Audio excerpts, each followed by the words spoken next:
Welcome back to the EMEA CX Breakroom. I'm your host, Kim Johau, and today we're exploring one of the most emotionally charged relationships in the business, the one between a sports organisation and its fans. I'm joined by Michael Heath, Senior CRM and Fan Engagement Manager at TGR Haas F1 team, who is responsible for how TGR Haas connects with its passionate global fan base across every channel and every point in the calendar. Welcome, Michael. Hi, Kim. Thanks for having me.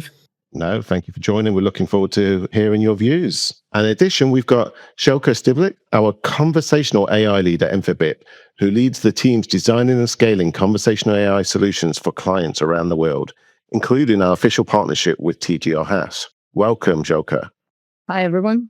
Thanks for joining, Željko. Looking forward to hearing your views as well. Today, we're keeping the conversation sports agnostic because the principles behind great fan engagement apply wherever there's a loyal audience. So let's start there. Michael, Željko, when you strip away the sports itself, what do you think fans are actually looking for from their relationship with a team or organization? Yeah, I'll go first on that one and then hand over to Željko to add colour to my answer, I'm sure. Firstly, I think that fans always want an emotional connection. So I think whenever you look at the top performing brands in the world, whether it be sport or otherwise, it's always based on emotion. So if you look at the world of technology and you see how Apple are performing, do Apple have the best products? Debatable. But are they the ones that people always talk about? 100%. And that is because they have built that emotional connection with their audience. And I think that is ultimately what fandom is in sport as well. But then I think when you look at all different types of sport, fandom is so different. So if you look at in the UK, like football, it's so tribal. It doesn't really matter what the team puts out. The fans will always be there. F1 is a little bit different. It's building that tribalism. But since so many new fans have come into the sport, it means now that we've got to be quite savvy with how we are engaging those people. So then it's looking at them as people, not as a number. So then actually recognizing what they want to hear about, how they want to be engaged with, and ultimately building those two-way relationships. Thanks, Michael. And Željko, do you have a view around that as well?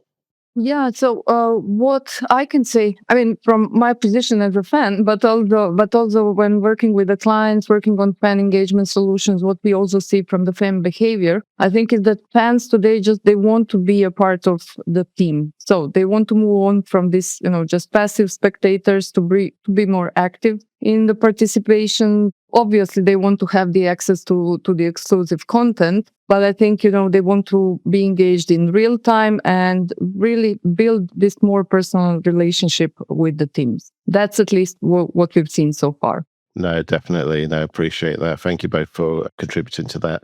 And then, Michael, when we look at how fans interact with TGR Haas, what's the biggest gap between fans, what fans expect and what most teams are actually delivering? Yeah, I don't like answering this question, to be honest, Kim, because it highlights what I'm not doing very well in my job, but I'll go with it. I still think that most F1 teams are heavily reliant on social. I think everything is social first. And then that doesn't mean that you're then building those owned messaging channels. And I think that's underexploited across Formula One, wider sport in general, that all content goes out on social.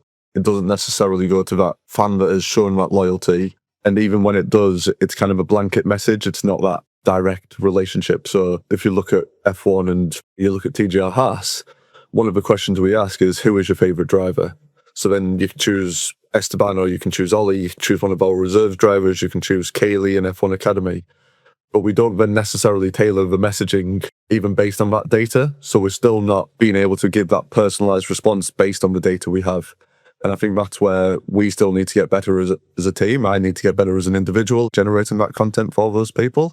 And then not seeing fans as money bags, basically. So not expecting them to purchase every time we send them a message, but actually trying to build those deeper connections with those individuals. No, that's great. And just as a quick follow-up question, do you think that is because you haven't captured the user preferences as it stands today?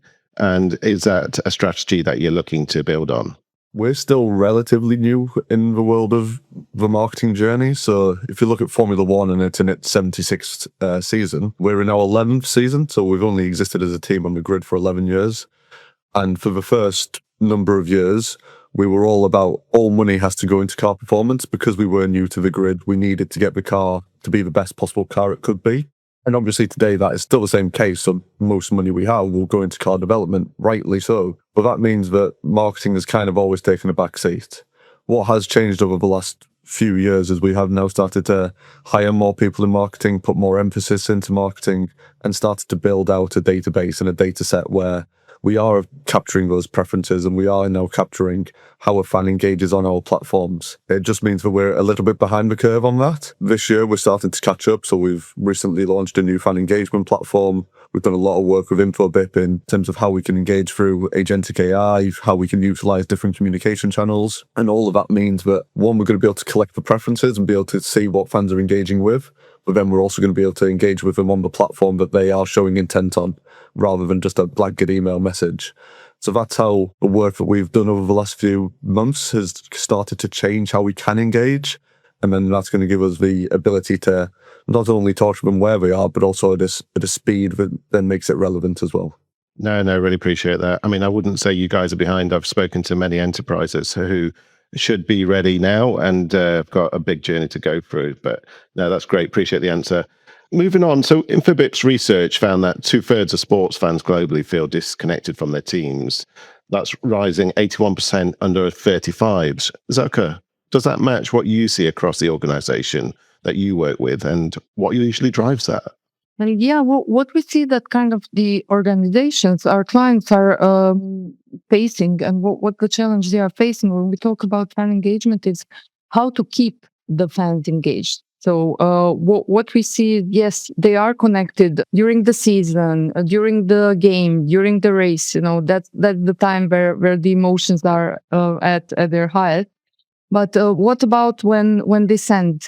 How to keep them further engaged? And the other thing is, why I think that fans feel disconnected is maybe lack of personalization. So what we see, everybody is on social, but it's just, it's not personalized content. It's just blasting out the same content to everyone. And I think fans nowadays expect much, much more. So it's all about how you get personalized and relevant content to each and every one of them. And this means that first you need to learn about their preferences. You need to learn what gets them excited, which channel they are on, which channel they are using, at what time they are available, what the frequency of the communication that they expect, and of course, what kind of content. So I think this connection comes primarily from this generic broadcasting, which just doesn't work anymore. And especially on messaging channels where people want to be more engaged. And what we've also seen, they expect this conversation. They want to have two-way communication with their teams and being kind of felt as recognized as fans.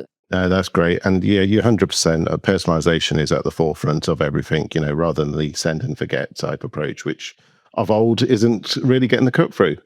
Okay, so let's move on. Michael, the F1 fan base has gone through an extraordinary transformation, Drive to Survive, and then the F1 movie crossing like $630 million at the box office last year. What has actually changed, and who a TTR Haas fan is, and what they expect from the team?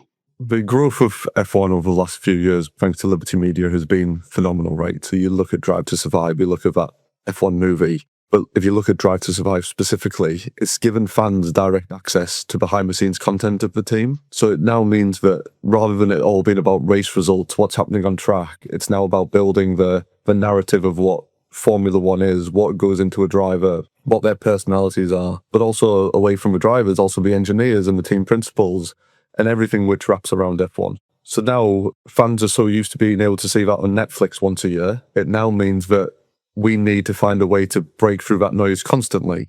So they now don't expect us to just email them with a pre-race newsletter and a post-race newsletter telling them what the result is or what to expect in that race. They now expect to be able to get access to Ollie Behrman or Esteban Ocon in our case, to actually be able to understand their personalities, understand what makes them tick. So we've had to reshape what kind of content we produce, and our content team do an unbelievable job of doing that in terms of getting you closer to Ollie and Esteban, and you see their personalities come across and you see the fandom that they have in the UK and beyond globally. And all of that is generally thanks to Drive to Survive and what people now expect. And then the content shift just naturally as well across F1 and wider sport is how do you get closer to the team and how can you actually start to tell that story rather than just what is happening on the pitch, which ultimately does help us in the long run, because now it means that if we do have bad race results for whatever reason, it doesn't mean that your fan drops away and we become disengaged, because you've still got that whole narrative of the drivers and the team principle. So if we look on, like, the reality is that the vast majority of F1's, like, there's 827 million fans. They'll never attend a live race. They experience the sport pretty much through what they watch on the screens, TV, and like digital channels. So Michael, how does that shape your strategy? Yeah, so when I joined TJ Haas F1 team 8 months ago, that was the first thing which really resonated with me. Was I came from football, where basically everybody in the database of the team that I was working for came to a match at least once a year. Where when I joined TJ Haas F1 team, what I quickly realised, and the data that was provided to us from Two Circles, was it's 95% of fans will never attend an F1 race. That is a stark number when you then start to think about fandom and general sport consumption. And that's based on numerous different factors. It's the fact that it's a global sport with so many million followers. Ticket prices is quite high, so it then prices some people out. So that all of that then means that we now need to be very savvy with our digital platforms. So rather than it being seen as an email or a WhatsApp message, it's how does that make the fan feel that they can be at that race? So that's where being able to serve real-time messaging can help them do that. And anything that we can do to wrap in the feeling that you get when you're at a racetrack and you see that car fly by for the first time, or the noise it makes, that is ultimately what we're responsible for. And that's a privilege to be able to carry that we can still bring 95% of fans to a racetrack is an unbelievable honour. And that everything we try to do at the team and work with Infobip is all about how can we make those fans feel like they are part of the paddock and not just at the end of a digital screen. Brilliant, appreciate that. And, that really aligns with like the offline and online type experience that people have there.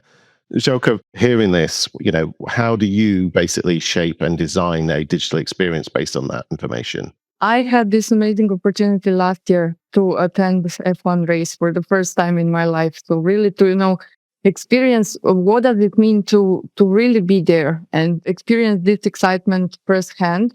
And what was very important learning for me is that it's not only about the race and during the race or the practice where you are really watching what's happening on the track, but it's all of these activations and everything that's actually happening off the track and around the track. It also keeps fans excited. So what I've seen is, for example, fans are lining up to get AI-generated image with the drivers or on the track.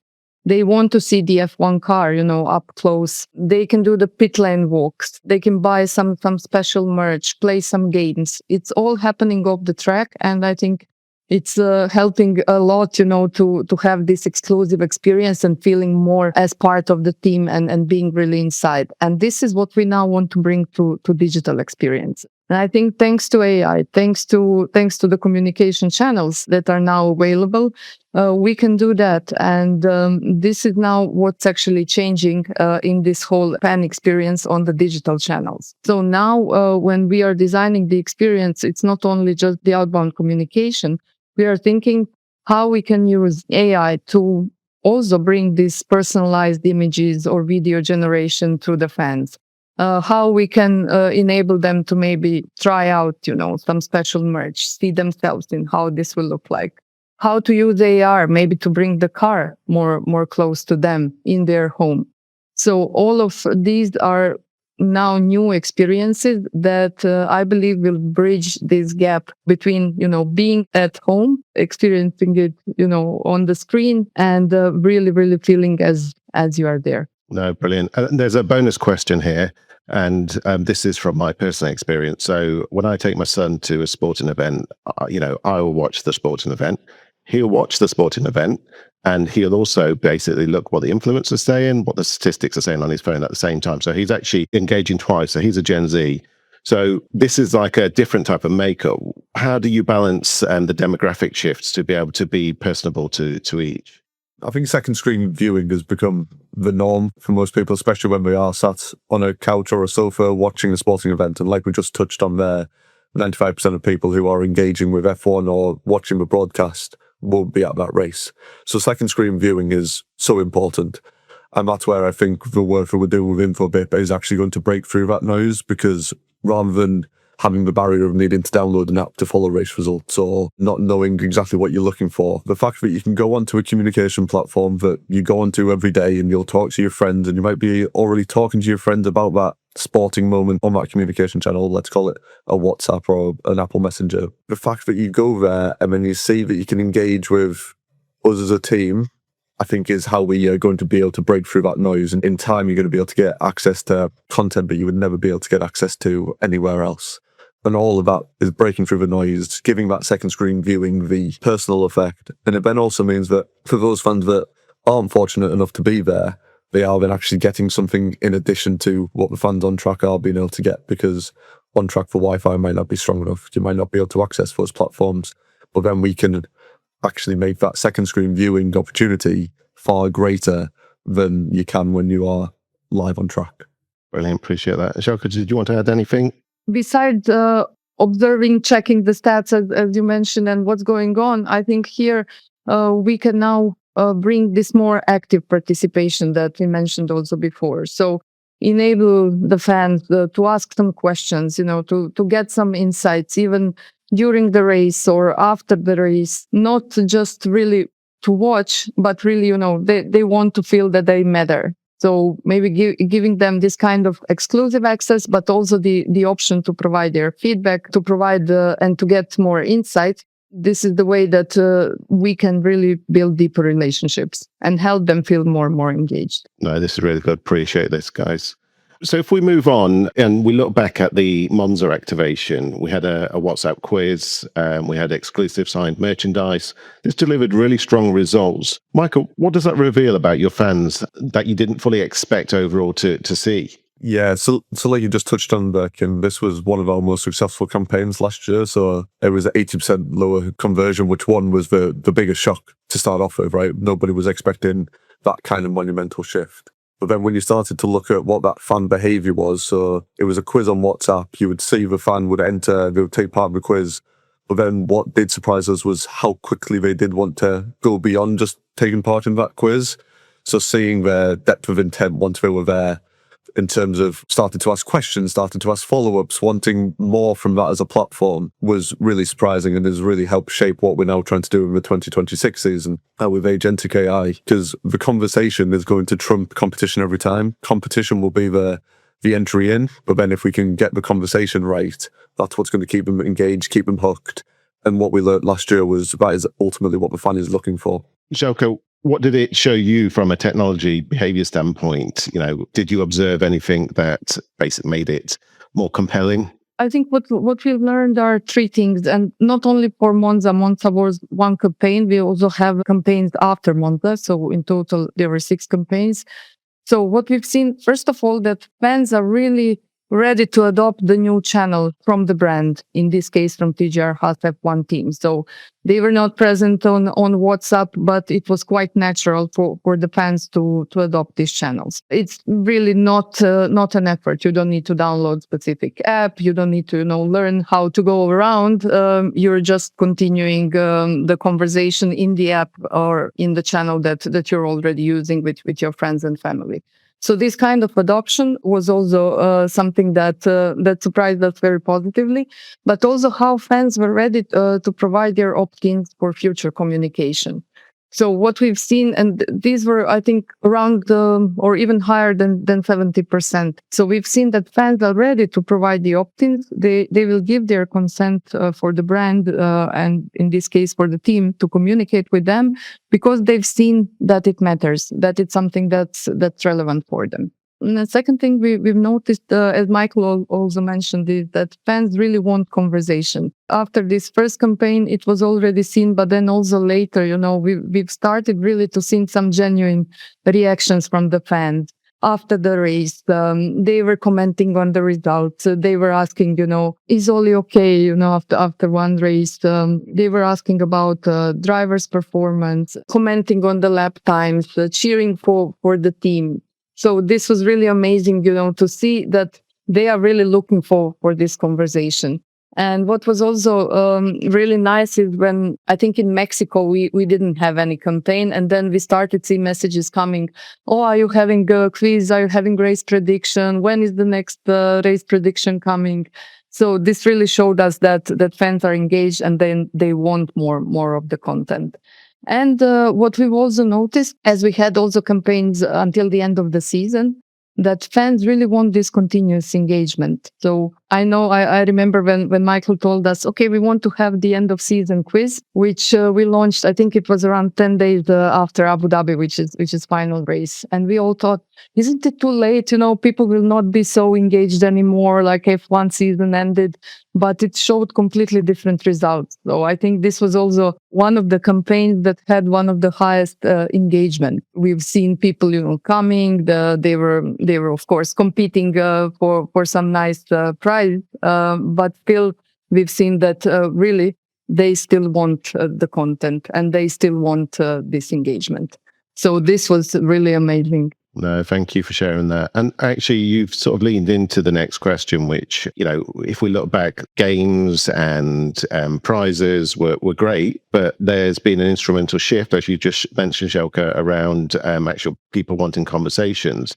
So, Michael, when did you first notice this change? Yeah, I think fans have always wanted an emotional connection, right? So whether that be to the sport, the team, or the player. So if I regale you with a story, I was in a pub a few days ago with some friends, and we were talking about sport and what the first sporting event you remember was. And mine, like everybody else in that conversation, was my granddad took me to the opening of the Stadium of Light, so Sunderland Stadium. We played Ajax in a friendly, and that was in '97, so it was quite a long time ago. And I remember it really well, but what I don't remember is the result. But what I remember is how it made me feel spending time with my granddad, and the emotional connection that I got with that football team on that day, on that night. So I think what we still need to do is understand how technology and how digital enables that emotional connection and how more people get access to those emotions frequently.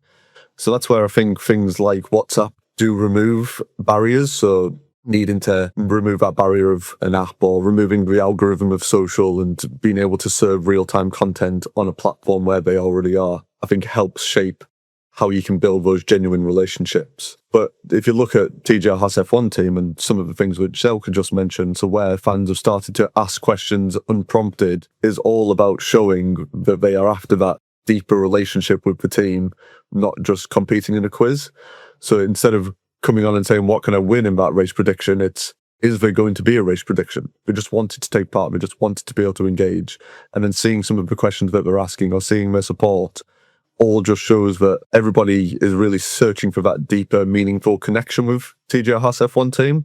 And we noticed that in the last 4 months, 5 months. But I think it's always been there in terms of how people do want to connect with their favourite team, favourite drivers. No, that's great. And it's such a timely point as well with agentic AI and the rise of agents to service, customers and I guess supporters and fans overall. So let's move on to the next segment. So Željko, where is conversational AI taking fan engagement over the next few years? What's possible, which isn't quite there yet now, and where do you see it going? Yeah, first of all, what we now see as possible is this truly conversational experience that you really, it's not anymore just a bot. It's not anymore of selecting some predefined options, getting some generic answers.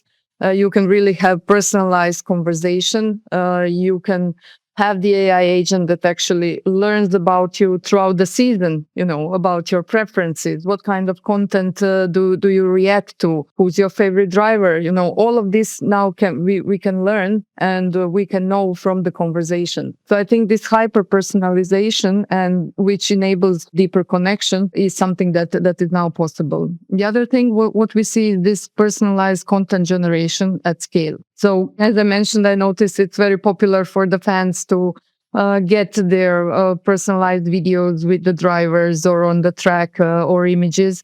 This is now something that's already possible, and we want to bring it. And I mean, it's getting better every day. The technology is evolving, and we want to bring it forward. Definitely AR. It's something we are already exploring. There are some solutions. I think we will see it more and more.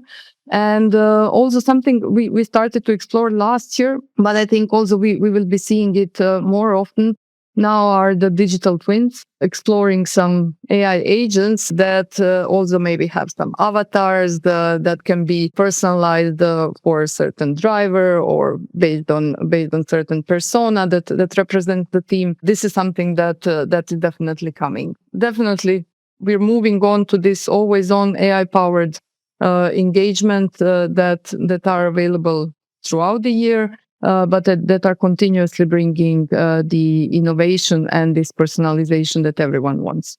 That's really exciting. And yeah, Michael, that leads me into you in terms of what you've heard there is quite compelling. How do you see that in terms of how it connects with your fans at TGO Haas? Yeah, so I think it enables us to build those year-round relationships. So rather it being the 24 races of 22 races in 2026, rather it just being seen as a race day product, I think we're going to be able to build a year-round, always-on like moment. So we're going to be able to lean into those moments with always-on campaign through WhatsApp, through Apple Business Messenger, through agentic AI.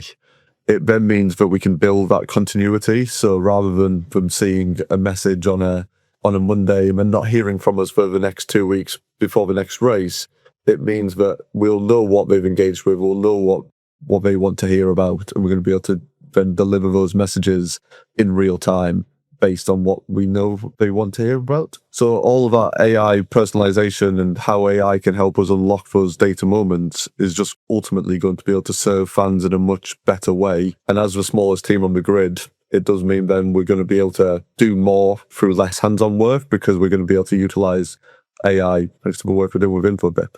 Brilliant, appreciate that. And let's close it off with a final question. We all like to think forward as to where we'll be in 5 years, and technology is moving quite fast. So what does that mean, Michael, from your perspective? TGO Haas fans, need to build their relationship with the team. What does that look like? Yeah, that's a scary question because I think if you go back 5 years, where we are now is a completely different world. So what I don't like about giving this answer is in 5 years' time, somebody would be able to clip up this moment and say, well, you were completely wrong, and I will be completely wrong, but I'll give you an answer. I think that we are going to see more and more agentic come into everything that we do. So AI is going to give us better capability of being able to give fans what they want. So with agentic support through the channels that they're already on, it means we're going to be able to handle things like giving them access, unlocking rewards, giving them reminders or recommendations without manual intervention, which then frees up a lot of time for people to do the heavy lifting in the background in terms of what content it is that somebody's going to engage with and how we can get them closer to the drivers and to the team.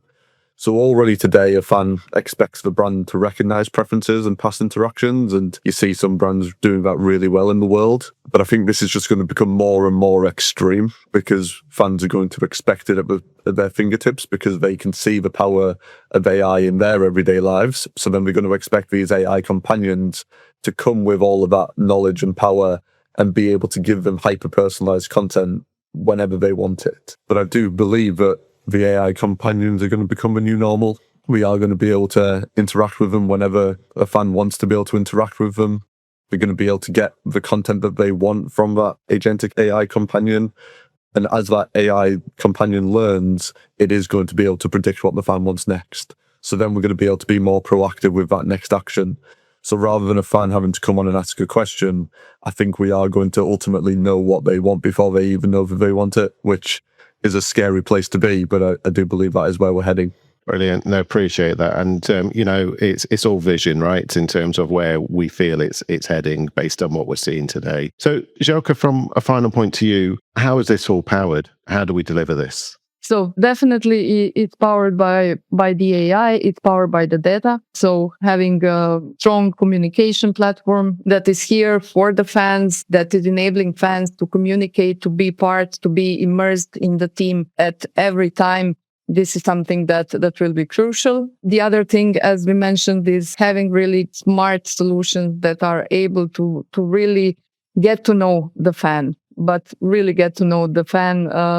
What are the preferences? What does this fan like? What do they actually want? And when do they want to engage, this is something that we'll see more and more. And definitely what we will need are the solutions that are AI powered, that are capable of communication, that are bringing the continuous innovation through the channels, maybe communication with fans, personal agents that they will have that are actually able to communicate not only through text, but that are able to send the videos, send images, and communicate in any way that fans prefer.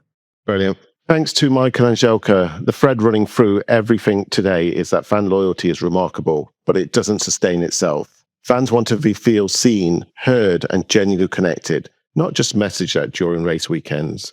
What comes through clearly is that we're at a transition point from gamification and campaigns to real two-way relationships that AI can sustain at scale all year round. The teams and organizations that can build the capability now are the ones that will have the deepest fan relationships in the years ahead. Infobip's fan engagement report is out on infobip.com, so please do take a look. We'll be back next month.